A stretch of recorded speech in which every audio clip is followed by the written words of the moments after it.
చాలా దాటిపోయింది. అదే అదే అదే రికార్డింగ్ పెడదామంటే నాకు ఓట్లు పెట్టదని చూస్తాను.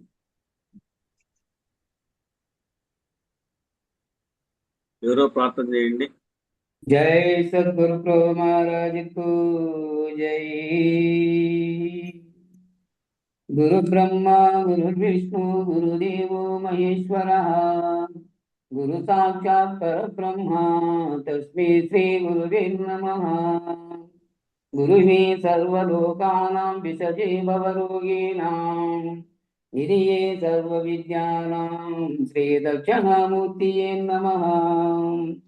बृहद्वादित्य सिद्धान्तं पूर्णबोधोपदेशिकम् श्रीवेङ्कटेश्वर योगेन्द्रं सद्गुरुभ्यो नमो नमः।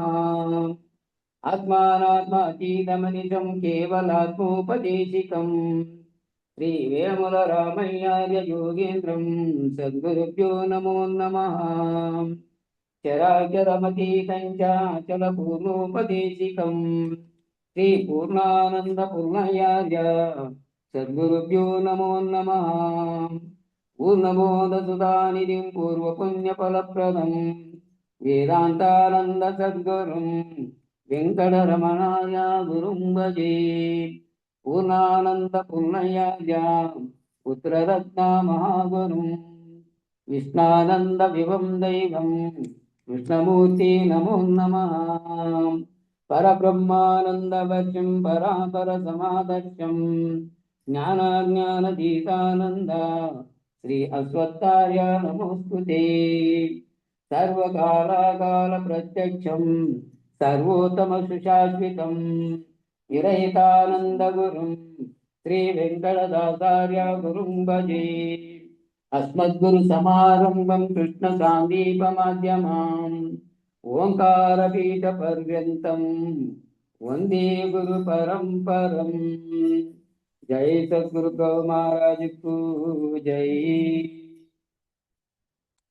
మోసమాయన జీవ చూడగ మోసపాయములధికమాయన్ గాసి జందక చేసి నీ గతి కర్మనే మత్తో జీవా మేలో కొనవే కల్పశతకము కన్న మిక్కిలి కాలమాయను తిరిగి చూ సుఖమని కలలు మరియుచున్నా జీవా మేలో కొనవే కోటి జన్మములెత్తియును శతకోటి దుఃఖములను భవించుచు నాటి మాటలు తెలుసుకొంటే నాటి మదికే జీవా మేలో కొనవే సెల్లు కొంచెం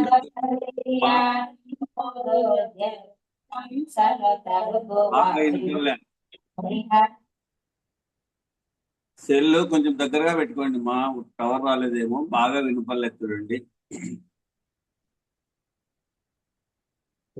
ఇరువదొక వెయ్యారు నోరులు జరుగు హంసలు తరుగువారు హరిహరాదులు వచ్చి నిలచిన ఆగది తనువో జీవా మేలో కొనవే లేనిపోని దుఃఖ జాలములో నబడి చెడిపోవుటెందుకు మాన పొలన్నే విడలేవో జీవా కొనవే నిజకు రెండుకు సూర్యుడెప్పుడు నిజముగా ఉదయించి చూడము త్రిజగముల వారంత మేల్కొని తెలివి గన్నారు జీవా మేలో కొనవే బట్ట బయలున గురుడు చూపిన నట్టు లేఖను పొడమి ఎందున పట్టు విడవక గుట్టు మరువక దిట్టమైపోవన్ జీవా మేలో కొనవే మాయతనువై మాయతానై మాయ పనులను చేయుచు మరి మాయతన మర్మం బొగననే మాయమైపోవన్ జీవా మేలో కొనవే ద్వాదశి సోడా సోలని జలధార కన్నములందు సోకిన బాధలన్నీయు తొలగి నీవిక భ్రాంతి వదలెదవో జీవా మేలో కొనవే భాగవత శ్రీకృష్ణ దేశిక ప్రభువరింటికి రాని వచ్చును వేగ గణితను మనుధనంబులు వీడి శరణనవే జీవా మేలో కొనవే పేలుగాన శంకరుడని పిలచి ప్రభువాడేలినాడట మూలమూలే నట్టి ఎరుకను ముంచి వేసిరట జీవా మేలో కొనవే మోసమాయను జీవ సోడగ మోహ భాష్యములదిక మాయను గాసి జందగ చేసి నీ గతి కర్మమే మందో జీవా మేలో కొనవే జై సద్గురు ప్రభు మహారాజ్ కు జై. జై శ్రీ పూర్ణానంద పుల్లయ్యార సద్గురు ప్రభు మహారాజ్ కు జై. హిందుగల గురు భక్త మండలికు జై. జై సద్గురుదేవ. జై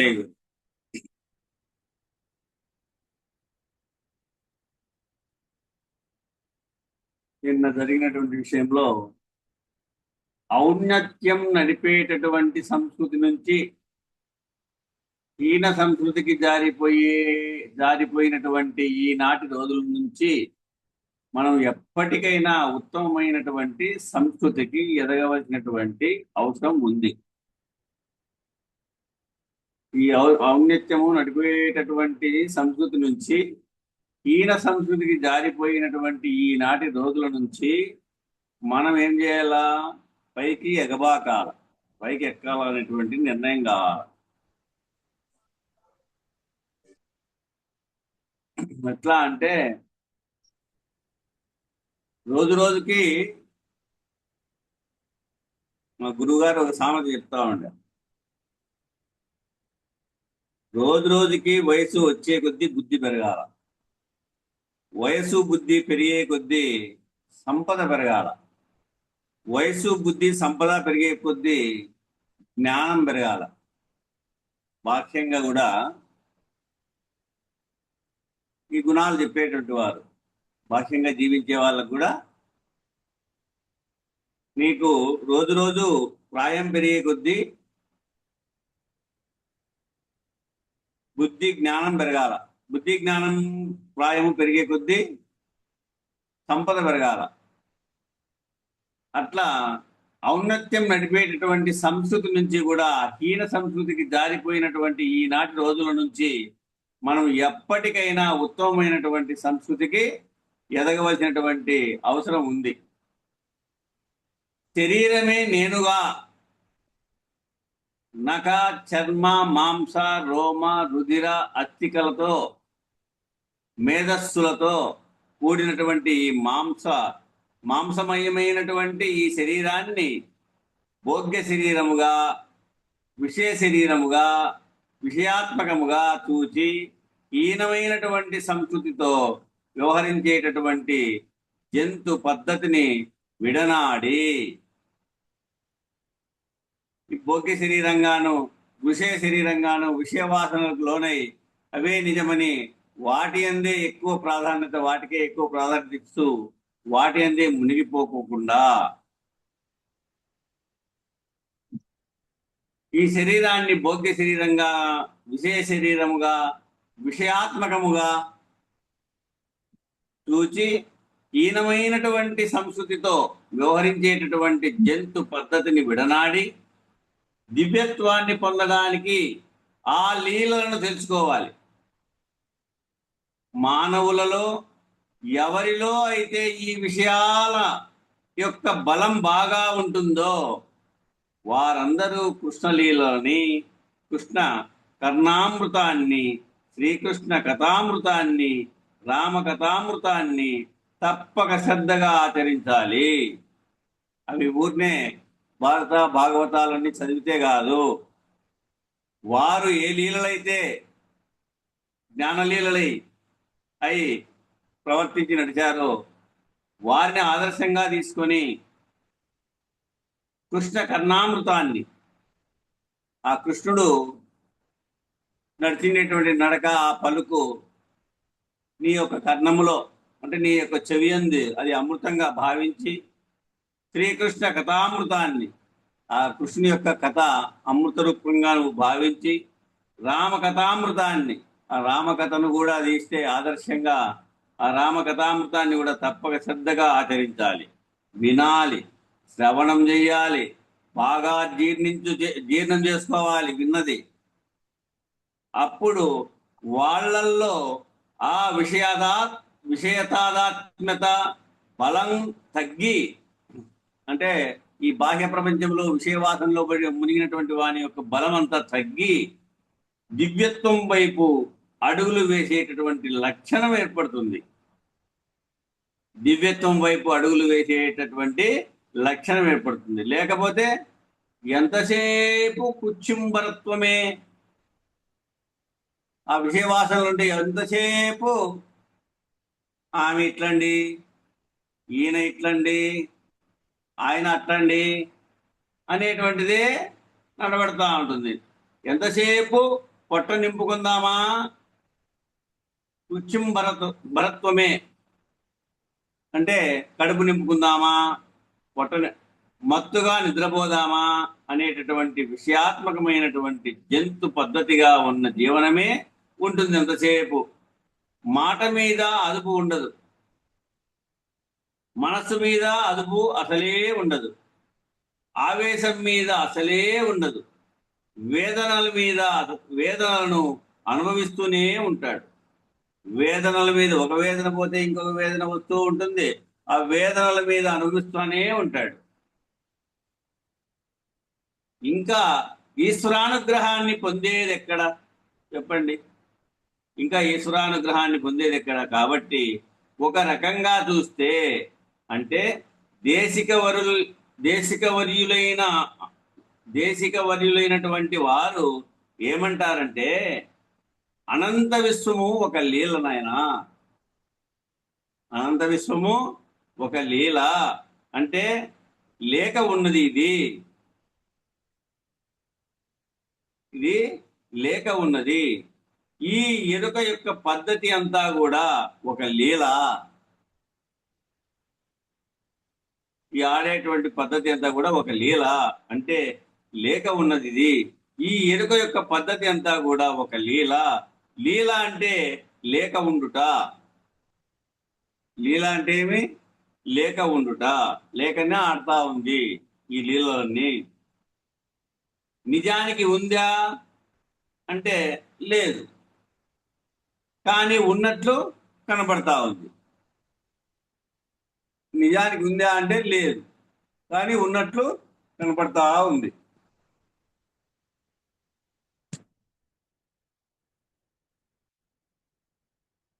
ఏదైతే ఉందో దానికి లీల అని పేరు. ఏదైతే ఉందో దానికి లీల అని పేరు. సరే, ఇక రాకడా పోకడా లేకను ఏకస్థితి నుండునట్టి ఈ బయలందు.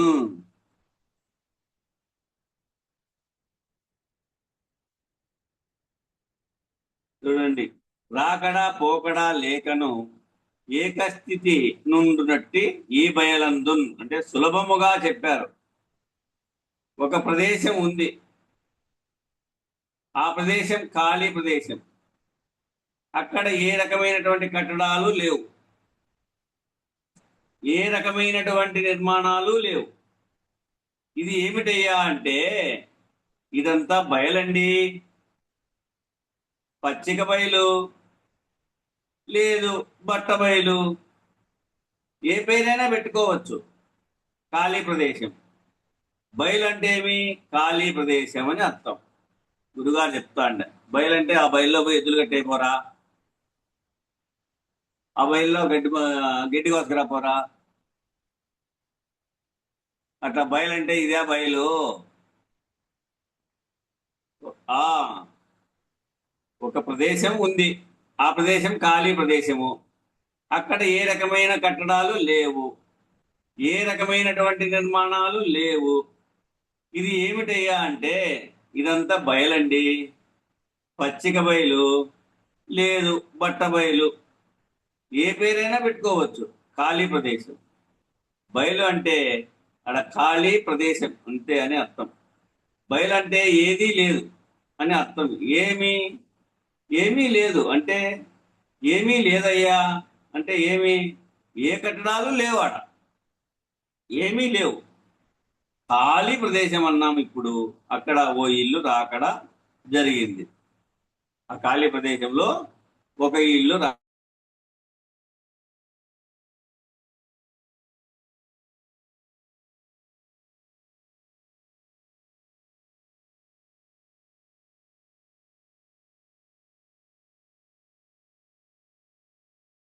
ఒకసారి ఒక పట్టణం చూడడానికి వెళ్తాం.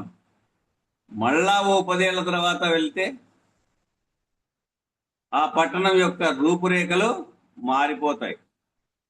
అబ్బా, అంత మారిపోయిందండి, ఏమిటో గాని అంటాం.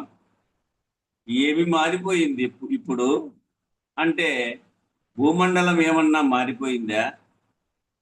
ఖాళీ ప్రదేశం ఏమన్నా మారిపోయిందా? పంచభూతాలు ఏమన్నా మారిపోయినాయా?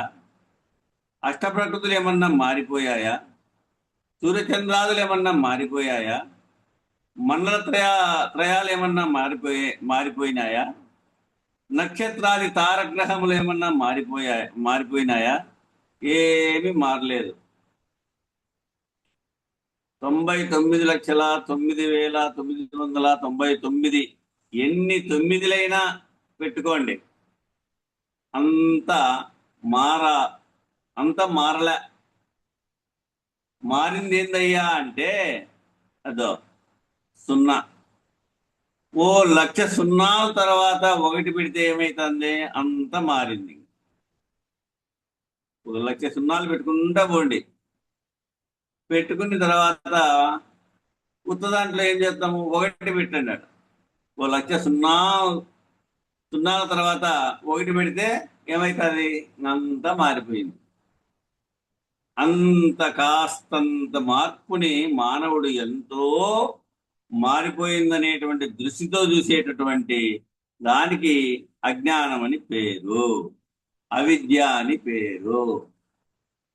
కొంతలో ఒక గిన్నె అట్లా ఒకటి పెడతానే మారిపోయే దానికి 1,00,000 సున్నాలు పెట్టుకో, అంతా ఖాళీనే ఉంది.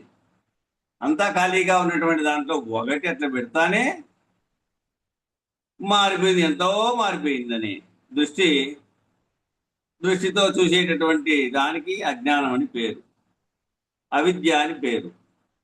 అలాగే చిన్నప్పుడు ఎప్పుడో పిల్లలను చూస్తే అప్పుడు వాళ్ళ శైశవావస్థలోని సంస్కారాలను అనుసరించి వ్యవహారం ఉంటుంది. మళ్ళా పెద్దవాళ్ళైన తర్వాత చూస్తాం, అప్పుడేమంటాం? అబ్బో, నిన్ను ఎప్పుడో చిన్నప్పుడు చూశానయ్యా, బాగా పెద్దవాడివైపోయినావే, బాగా మారిపోయావయ్యా అంటాం. ఏం మారిపోయాడు వాడిప్పుడు? ఒడ్డు పొడుగు, 4 అడుగులు పొడువు, 3 అడుగులు వెడల్పు పెరిగాడంతే. లోపల ఉన్న సూక్ష్మ శరీరం అంతే ఉంది, లోపల ఉన్న స్వభావము అంతే ఉంది, లోపల ఉన్న సంస్కార బలము అంతే ఉంది, లోపల ఉన్న ప్రారబ్ధ కర్మ అలాగే ఉంది, లోపల ఉన్న అజ్ఞాన బలము అలాగే ఉంది, లోపల ఉన్నటువంటి జ్ఞాన బలము కూడా అలానే ఉంది, లోపల ఉన్నటువంటి వాసనా బలం కూడా అలాగే ఉంది, లోపల ఉన్నటువంటి కారణ శరీరాంతర్గతమైనటువంటి చిత్త స్వరూపం కూడా, చిత్త రూపంలో ఉన్నటువంటి అహంకార రూపంలో ఉన్నటువంటిది కూడా అలాగే ఉంది.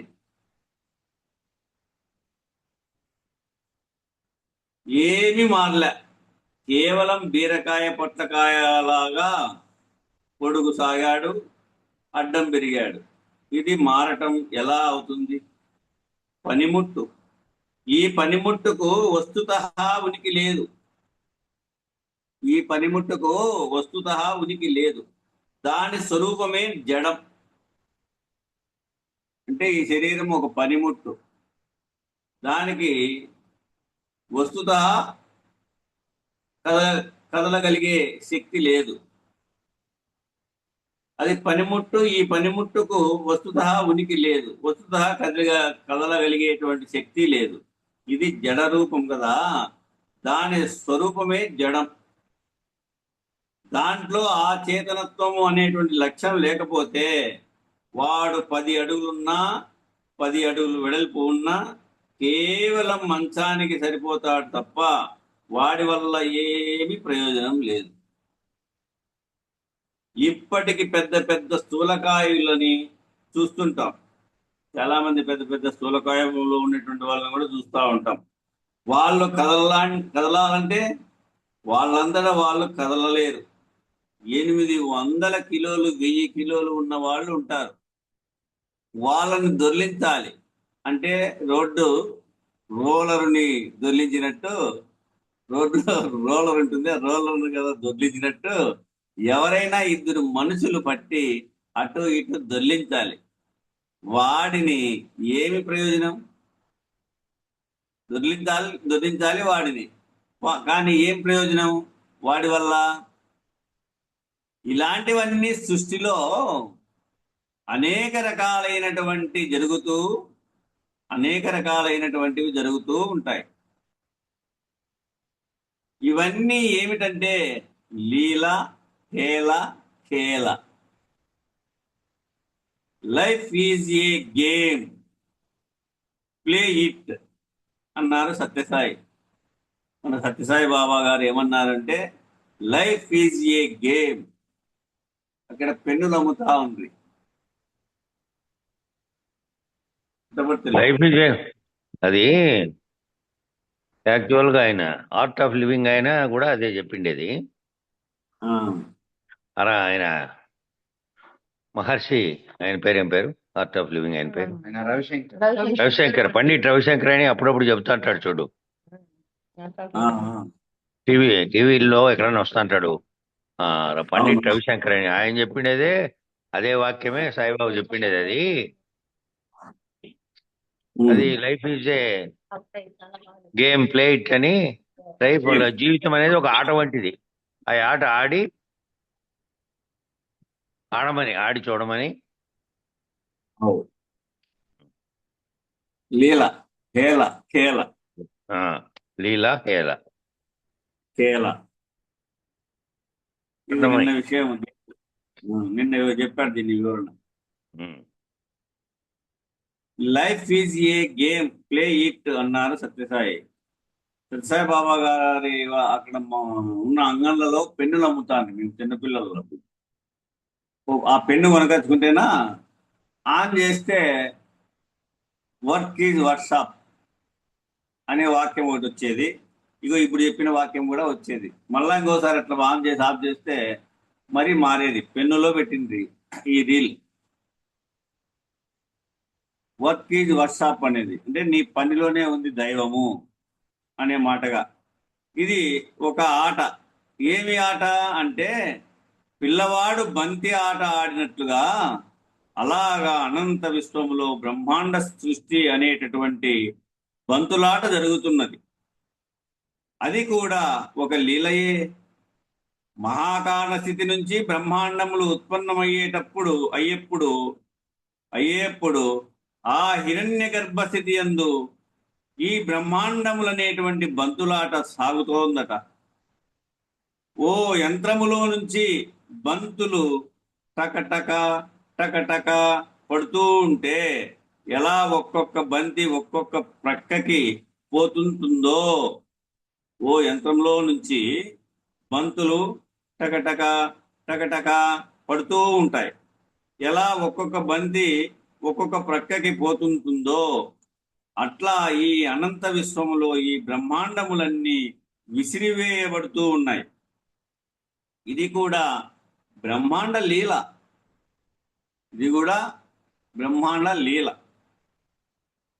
అలాగే అనేక నక్షత్రాలు, అనేక పాలపుంతలు, అనేకములైనటువంటి విశ్వాంతరాళములలో ఉన్నటువంటి అనేకములన్నీ కూడా ప్రాదుర్భవిస్తూ ఉన్నాయి, విసిరివేయబడుతూ ఉన్నాయి, పునః ఆకర్షించబడి చేయబడుతూ ఉన్నాయి. ఇది కూడా ఒక లీల, ఇది విశ్వలీల. మనుషులు పుడుతున్నారు, పోతున్నారు, జీవులు పుడుతున్నాయి, పోతున్నాయి. ఈ రాకడ పోకడ అంతా లీలయ్యా బాబు. కొంతమంది తల్లి గర్భంలో నుంచి పుట్టక ముందే పోతా ఉన్నారు. ఎందుకు పోయాడో వాడికే తెలియదు, ఎందుకు వచ్చాడో గర్భవాస నరకంలోకి తెలియదు. ఈ బ్రహ్మాండమైనటువంటి జీవి వచ్చినా కూడా ఆ తల్లికి ఈ జీవిని భరించి జన్మనివ్వాలనేటటువంటి సంకల్పం ఉండదు. ఆ మాతృకాగణాలు పరివేష్టించవు.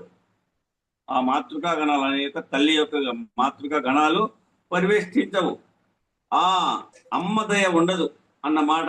అప్పుడు ఆ జగజ్జన్ని దయలేక పోవడం వలన ఆ తల్లికి ఒక ప్రేరణ కలుగుతుంది. ప్రేరణ కలిగి ఈ జీవిని ఇప్పుడే విసర్జించి వెయ్యాలనిపిస్తుంది.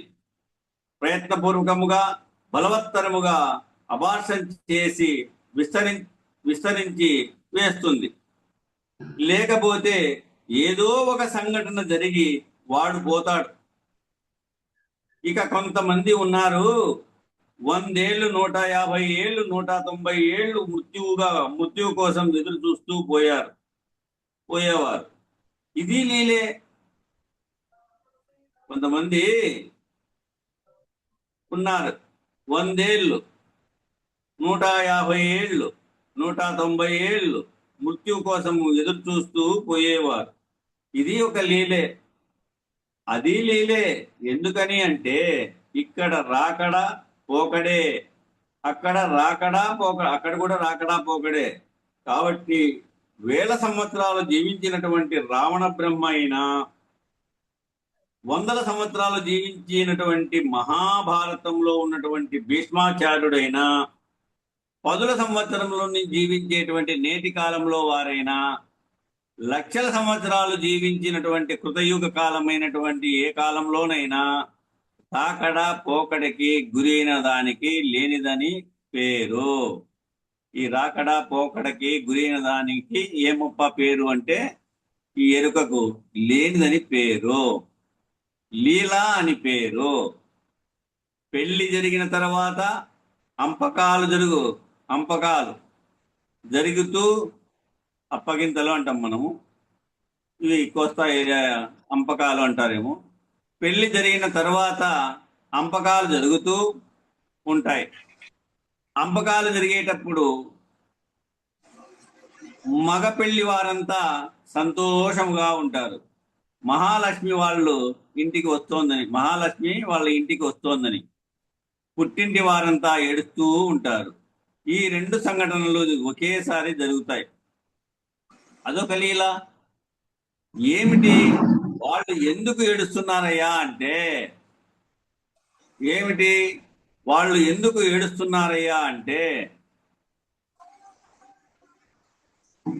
అదొక లీల. ఏమిటో కోల్పోయారని వాళ్ళ బాధ. వీళ్ళెందుకు ఆనందపడుతున్నారయ్యా అంటే ఏమిటో వీళ్ళు పొందాలని వీళ్ళ ఆనందం. ఇది రాకడా, అక్కడ పోకడా. ఈ ఇంటికి రాకడా, ఆ ఇంటికి పోకడా. ఒక ఇంటిలో ఖేదము, ఒక ఇంటిలో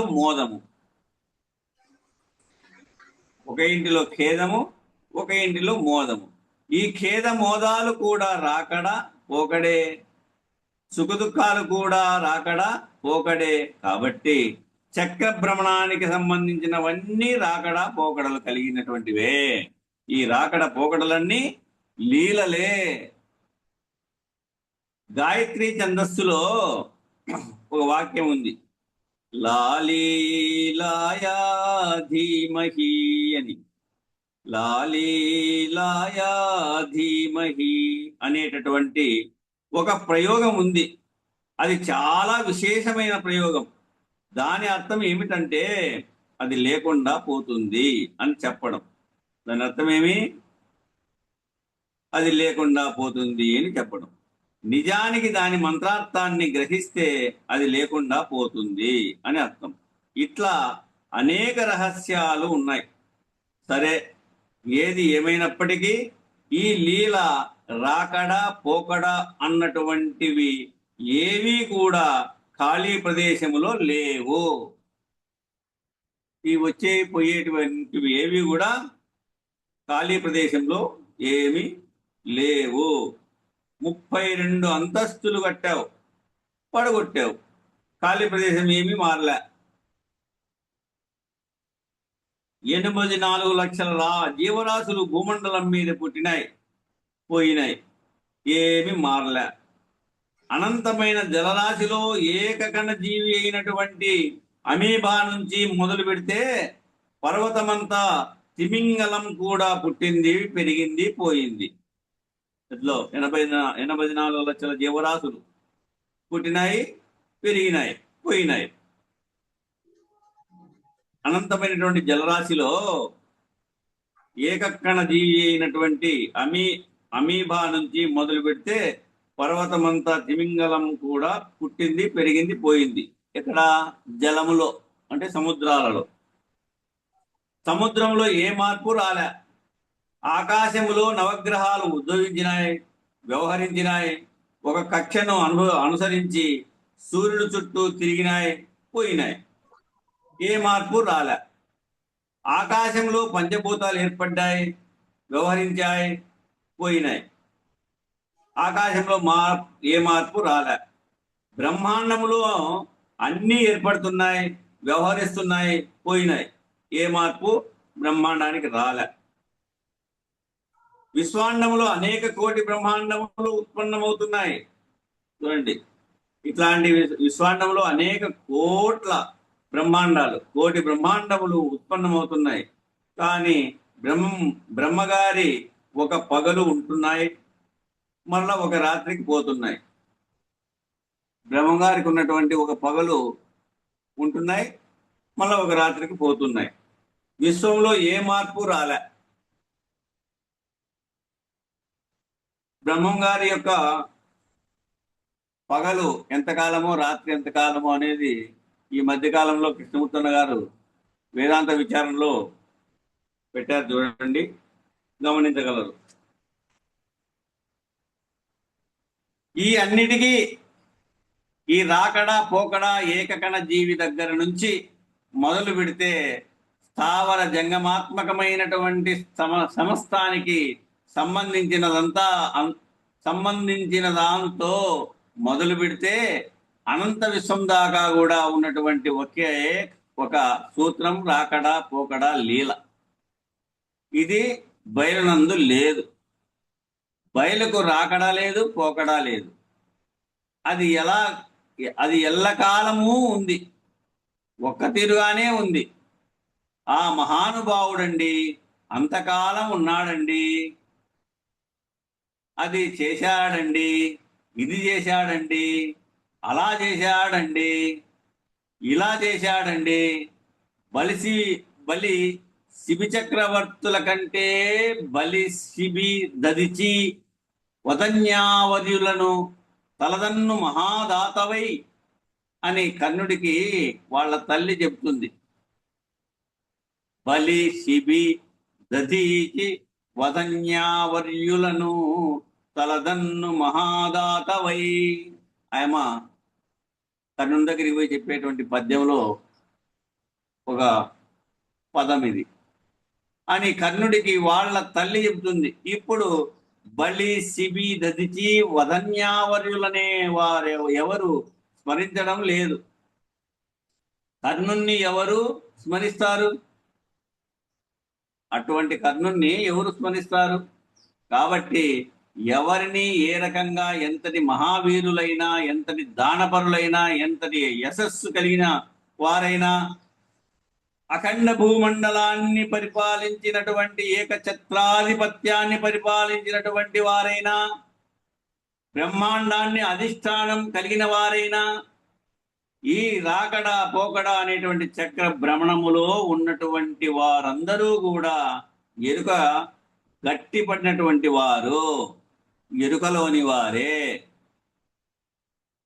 లీలా అన్నదానికి లోబడినటువంటి వారు, ఈ లీలా అనేటువంటి దానికి లోబడినటువంటి వారే, ఆవరణకు లోబడినటువంటి వారు. ఎవరైతే ఈ సత్యాన్ని తెలుసుకున్నారో,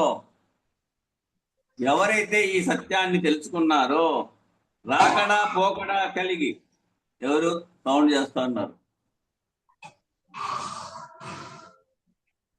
ఏమ్మా ఎన్నిసార్లు మీటి పెట్టినా గానీ రాజేశ్వరమ్మా మీట్ తీసేసుకుంటున్నారు.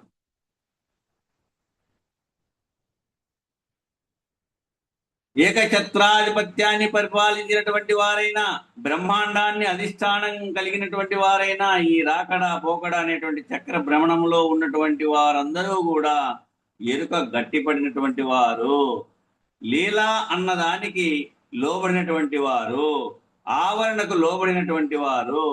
ఎవరైతే ఈ సత్యాన్ని తెలుసుకున్నారో, రాకడ పోకడ కలిగి అనేకముగా తోచు లేని ఎరుక సుశీల చాలా విశేషమైనటువంటి పదం అండి ఇది. సుశీల అనేటువంటి పదము ఈ మధ్య ఎవరు కూడా ఈ పేరు పెట్టుకోవటం లేదు. ఈ మధ్య కాలంలో ఎవరు కూడా ఇటువంటి పేర్లు పెట్టుకోవడం లేదు. చూడండి, పూర్వకాలంలో ఏ పేరుని తీసుకున్నా ఏదో ఒక దైవ నామమే ఏర్పడి ఉంటుంది. ఆ పేరులో దైవనామం ఏర్పడి ఉంటుంది. ఇప్పుడు అట్లా పేర్లు పెట్టడం లే. ఇది ఈ మధ్య ఎవరు కూడా ఈ పేరు పెట్టుకోవటం లేదు.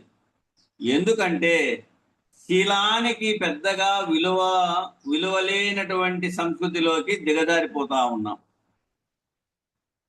శీలానికి పెద్దగా విలువలేనటువంటి సంస్కృతిలోకి దిగజారిపోయాం. కాబట్టి జంతువులకు సంబంధించినటువంటి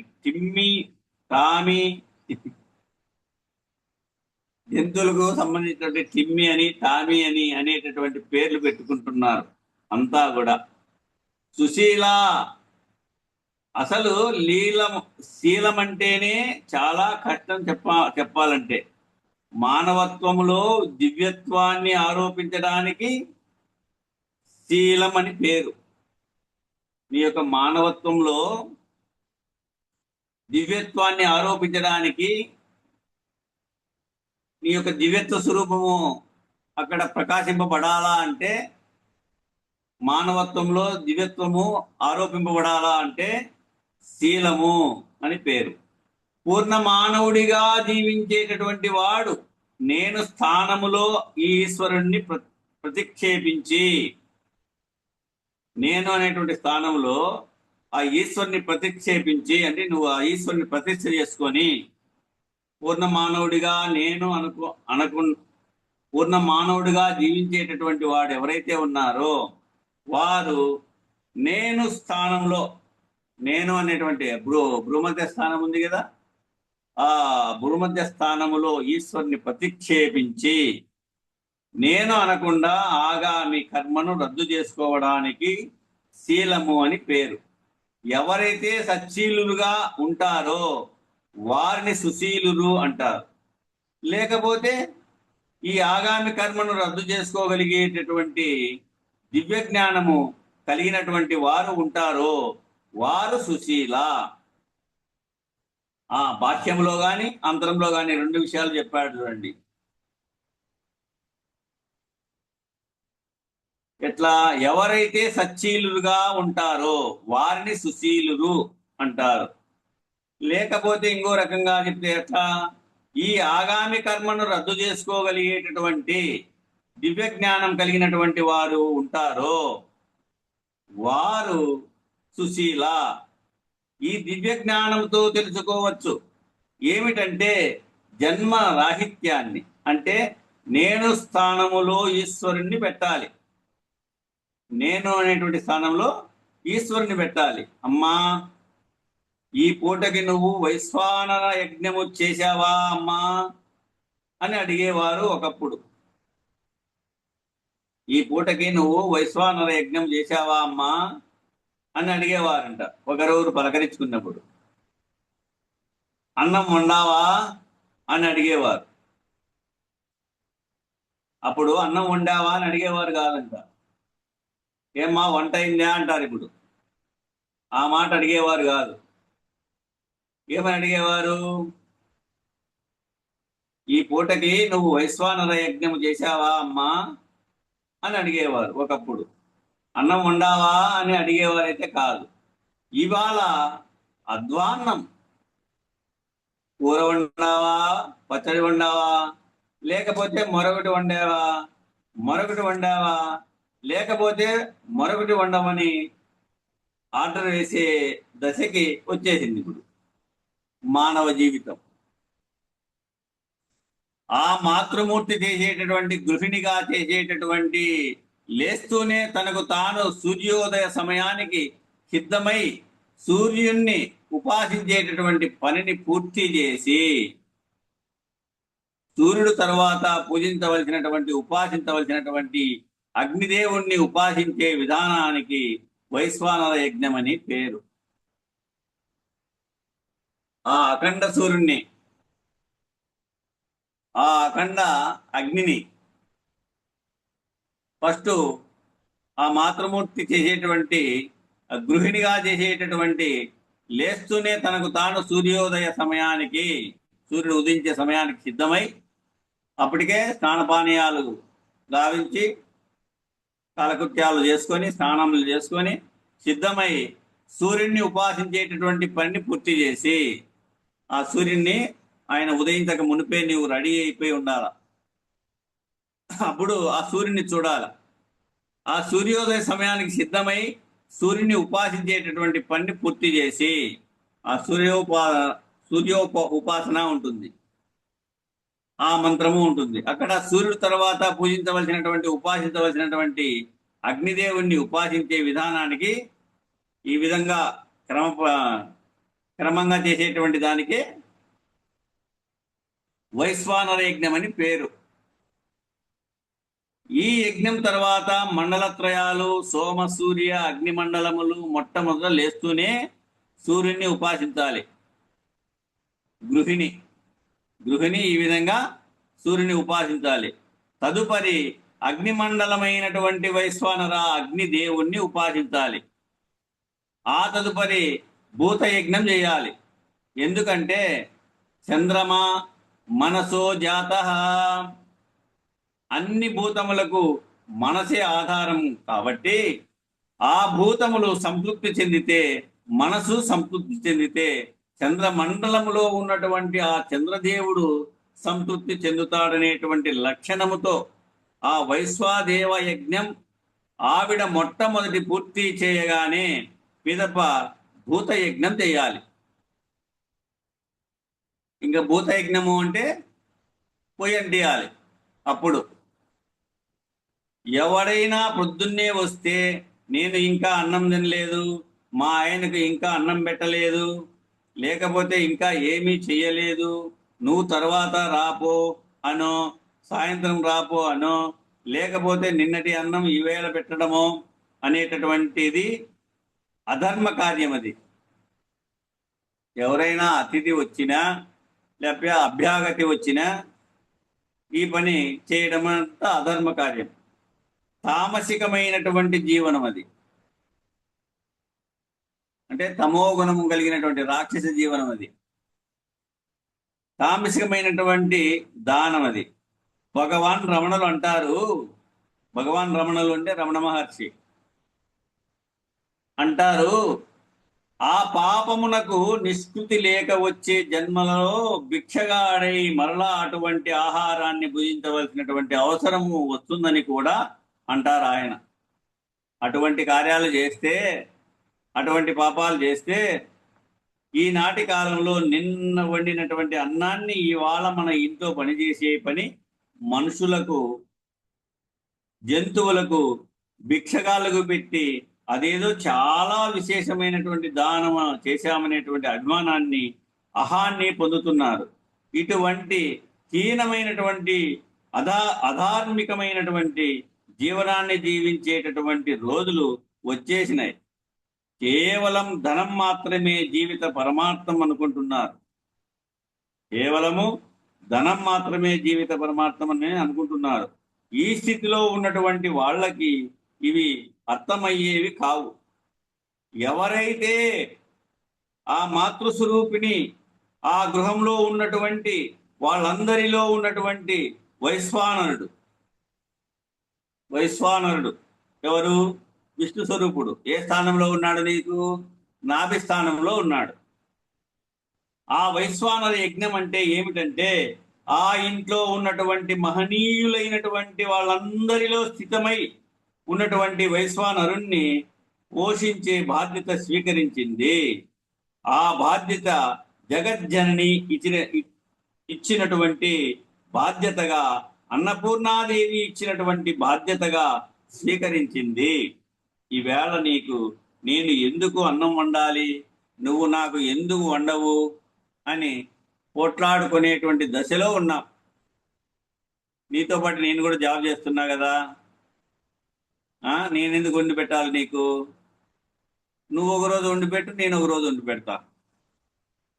ఆ రకంగా ఉన్నారు ఇప్పుడు అని కొట్లాడుకునేటువంటి దశలో ఉన్నాం. ఇక మగవాళ్ల సంగతి సరే, వీళ్లకు కమాండ్లు, డిమాండ్లే తప్ప వీళ్లకు దివ్యత్వంతో పనిలేంగా.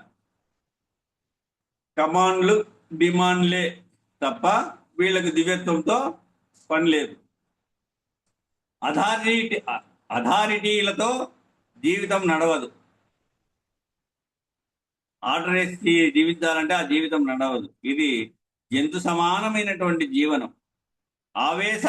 ఆవేశకావేశాలతో జీవించే జీవితం అంతా కూడా జంతు సమానమైనటువంటి జీవితము. శాంత సౌశీల్యములు లేనటువంటి జీవనం ఎప్పటికీ కూడా ఈ దివ్యత్వాన్ని అందుకోజాలదు. అందుకనే ఈ కందార్థములో సుశీల అన్నారు. సుశీల అంటే ఆడవాళ్ళు ఒక్కళ్ళే అని కాదు సుమి. అది స్త్రీ పురుష భేదం లేకుండా ప్రయోగించబడేటటువంటి అవ్యయీ భావం. అది వ్యయము లేనటువంటి భావం, ఖర్చు కానటువంటి పలుకది. ప్రతి ఒక్కరూ కూడా తప్పక ఈ సౌశీల్యాన్ని కలిగి ఉండాలి, స్త్రీ గాని పురుషుడు గాని. ఈ సౌశీల్యము అంటే ఏమిటంటే మానవత్వము నుంచి దివ్యత్వాన్ని అందించేటటువంటి నిచ్చెన. ఈ సౌశీల్యం అంటే ఏమప్పా అంటే గుర్తు పెట్టుకోవాలి ఈ విషయాన్ని. మానవత్వం నుంచి దివ్యత్వాన్ని అందించేటటువంటి నిచ్చెన, వారధి ఇది. అంటే ఈ గట్టు నుంచి ఆ గట్టుకు దాటవేసేటువంటి వారధి. ఈ సౌశీల్యాన్ని గనక పాటిస్తే తప్పక దైవ దర్శనాన్ని, ఈశ్వర సాక్షాత్కారాన్ని పొందవచ్చు. సావిత్రి సత్యవంతుణ్ణి కాపాడింది ఈ సౌశీల్యంతోటే. సావిత్రీదేవి, సతీ సావిత్రీదేవి సౌశీల్యాన్ని, సత్యవంతుణ్ణి కాపాడింది. ఎట్లా కాపాడింది? ఈ సౌశీల్యంతోటే. యమధర్మరాజు దగ్గర నుంచి ప్రాణాలను వెనక్కు తేగలిగినటువంటి బలాన్ని ఇచ్చేటటువంటి, సామర్థ్యాన్ని ఇచ్చేటటువంటి శక్తి ఈ సౌశీల్యంలో ఉంది. అనసూయాదేవి త్రిమూర్తులను శైశవావస్థలో పడుకోబెట్టగలిగేటువంటి సామర్థ్యం. చూడు, అనసూయాదేవి కూడా, ఈమె కూడా త్రిమూర్తులను శైశవావస్థలో పడుకోబెట్టగలిగేటువంటి సామర్థ్యం. వాళ్ళు లేస్తే ప్రమాదం కాబట్టి శైశవావస్థలో పడుకోబెట్టగలిగేటువంటి సామర్థ్యం ఈ సౌశీల్యములో ఉంది. బ్రహ్మర్షి అయినటువంటి వశిష్ఠుడు జపమాలను ప్రయోగిస్తే ఆ జపమాల బ్రహ్మాస్త్రమై విశ్వామిత్రుడు ప్రయోగించినటువంటి దివ్యాస్త్ర సంపద అంతా కూడా ఎందుకు కొరగాకుండా పోయింది? అది సౌశీల్యం యొక్క ప్రభావం. ఆ సౌశీల్యత వల్ల మనలో సాధు లక్షణాలు పెరుగుతాయి. ఆ సౌశీల్యత వల్ల మనలో ఏం పెరుగుతాయప్ప అంటే సాధు లక్షణాలు పెరుగుతాయి. ఆ సాధుత్వం వలననే మనము దివ్యత్వాన్ని పొందగలుగుతున్నాం. సాధువుగా జీవించలేనటువంటి వాడు ఎప్పటికీ కూడా ఈశ్వర దర్శనాన్ని పొందలేడు. అందువల్లనే ఇక్కడ సుశీల అని విశేషమైనటువంటి ప్రయోగాన్ని చేశారు. ఇక్కడ ఒక రకంగా ఒక మతం, ఒక సిద్ధాంతం మొత్తం ఈ ఒక్క వాక్యంతో నిండిపోతుంది. షోడశోపాచారములలో మొట్టమొదటిది ఆవాహన. ఈ షోడశోపాచారం చేస్తాం కదా మనము. ఎప్పుడు చేస్తాము? పూజ చేసినప్పుడు. గురుగారికి షోడశోపాచార పూజలు కలుపుతాం. ఈ 16లో మొట్టమొదటి ఏం చేస్తాము? ఆవాహనం సమర్పయామి. ఆ సద్గురుమూర్తిని ఆవాహనం చేస్తాం.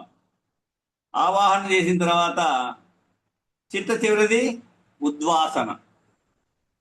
అది ఏ వ్రతమైనా, ఏ దీక్షకైనా, ఏ పూజ అయినా ఆవాహయామితో మొదలవుతుంది. ఆవాహయామి చేయాలి అంటే దేవం ఆత్మానం చ సంప్రోక్ష్య అని పూజా ద్రవ్యాలను, ఆ మూర్తులను తనను దైవీ స్థితి యందు నిలకడ చెంది, చూడండి పూజ చేసేటువంటి స్థానంలో ఎట్లుండాలా? సంపూర్ణంగా నీ మనస్సు ఏకస్థితిని పొంది ఉండాల. గురు రూపాన్నే పొంది ఉండాల. ఈ బాహ్య రూపాన్ని అంటే స్థూల రూపాన్ని పొంది ఉండాల. నువ్వు స్థూల రూపాన్ని పొంది ఉంటే ఆవుతల అంతర్ముంగా ఉండేటువంటి సూక్ష్మ రూపాన్ని అదే పొందగలుగుతుంది. అట్లా దేవం ఆత్మానం చ సంప్రోక్ష్య అని పూజా ద్రవ్యాలను, ఆ మూర్తులను, మనం ఎవరికైతే పూజ చేస్తున్నామో ఆ మూర్తులను తనను దైవీ స్థితి యందు నిలకడ చెంది సహస్రార మధ్యస్థానములో దృష్టి నిలిపి, ఆ సహస్రార మధ్యస్థానంలో నీ దృష్టిని నిలిపి ఉంచుకున్నటువంటి వాడై ప్రాణములను మూలబంధము, ఉద్యాన బంధము, జాలంధర బంధములో, ఉద్యాన బంధస్థానములో ప్రాణములను నిలపగలిగినటువంటి వాడెవడైతే ఉంటాడో, ఎప్పుడైతే ఆవాహన చేశావో అక్కడ ఏం చేయాలి? సింహాసనం వేయాలి. ఆవాహన చేసినాక మనం సింహాసనం వేస్తాం. అంటే వాటికి ఒక ప్రతిష్ట స్థానం. అక్కడ దైవీ స్థితి యందు నిలకడ చెంది సహస్రాల మధ్యస్థానంలో దృష్టిని నిలిపి ఉంచుకున్నటువంటి వాడై ప్రాణములను మూలబంధము, ఉద్యాన బంధం, జాలాంధర బంధములో, ఉద్యాన బంధ స్థానంలో ప్రాణములను నిలపగలిగినటువంటి వాడెవడైతే ఉంటాడో వాడు మాత్రమే దైవీ శక్తిని ఆవాహన చేయగలిగేటటువంటి సమర్థుడు. అప్పుడు నువ్వు ఏకాగ్ర చిత్తుడై శిష్యశుద్ధి ఉండాలి. అక్కడ శిష్యుడు శుద్ధైన తర్వాతనే గురువుగారిని ఆహ్వానం చేస్తాడు. అలా ఆవాహన చేసి ఆ పూజ చేసినంతసేపు అయితే జాలాంధర బంధంలో కానీ, లేకపోతే ఉద్యాన బంధంలో కానీ, లేదంటే మహాబంధంలో కానీ నిలబడి ఉండి దృష్టిలో కానీ, సహస్రారంలో కానీ, లేక బ్రహ్మరంధ్ర స్థానంలో కానీ నిలిపి ఉంచి ఉన్మని మనోన్మని అవస్థల చేత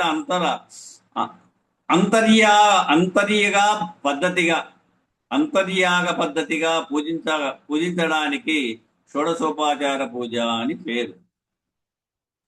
నీ యొక్క మనసును ఏకాగ్రతగా నిలకడ చెంది ఆ గురువు ఎవరినైతే పూజిస్తున్నావో వారిపైనే నీ మనోదృష్టి కలిగి, ఇది అంతర్లక్ష్య పద్ధతిగా చేసేటటువంటి అంతర్యాగం.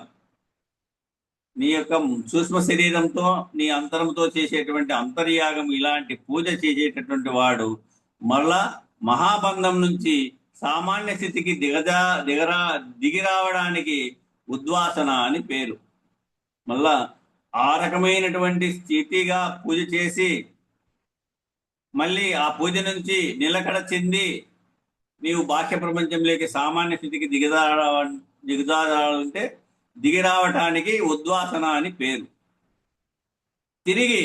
దేహస్పర్శలోకి వస్తాడన్నమాట.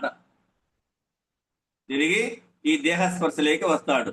అలా ఆవాహన నుంచి ఉద్వాసన వరకు చేసేటటువంటి ఈ క్రమం ఏదైతే సాధనా క్రమం ఉందో, ఇలా రోజు చేయడానికి ఉపాసన అని పేరు. వీటికి కాలం జరిపోయింది. ఇక్కడి నుంచి రేపు విచారిద్దాం. బోలో శ్రీ సద్గురు మహారాజుకి జై, గురు పరంపరముకు జై. జై శ్రీ వెంకటాంబ సమేత శ్రీ పూర్ణానంద పుల్లయారులకు జై. జై శ్రీ ఇందుగల గురు భక్త మండలికి జై. జై గురు. మంగళం చెప్పండి అయ్యా. జై సద్గురు ప్రభు మహారాజుకు జై. మంగళం మహానుభావ మంగళం పరమ ప్రభు మంగళం పరిపూర్ణ రూప మంగళం గణ గణ విభో మంగళము నీకు గురువర మంగళమో పాటి పాటి ముని జన వినుత మంగళము సుజన రక్షక మంగళమో దేవ దేవ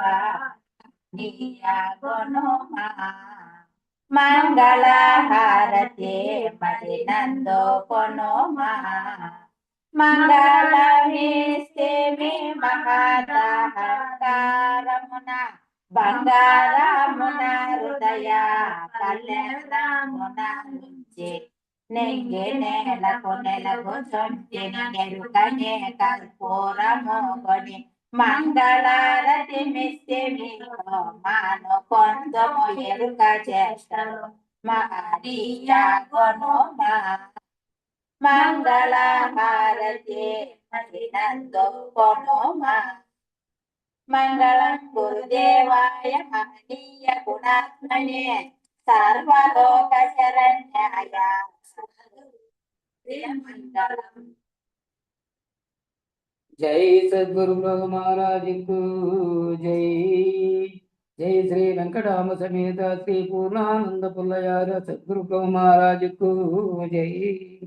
జై శ్రీ వేదాంతానంద వెంకటరమణార సద్గురు ప్రభు మహారాజుకు జై. జై విష్ణానంద కృష్ణమూర్తార సద్గురు ప్రభు మహారాజుకు జై. జై జ్ఞానాజ్ఞానతీతానంద అశ్వత్థార సద్గురు ప్రభు మహారాజుకు జై. జై శ్రీ విరహితానంద వెంకటదాసార సద్గురు ప్రభు మహారాజుకు జై. ఇందుగల గురు భక్త మండలికు జై. గురు పరంపరముకు జై. సర్వం సద్గురు చరణారవిందార్పణమస్తు. సర్వే జనా సుఖినో భవంతు. ఓం శాంతి శాంతి శాంతి. జై సద్గురుదేవ. అందరికీ నా ద్వాదశ నమస్కారం గురుదేవ.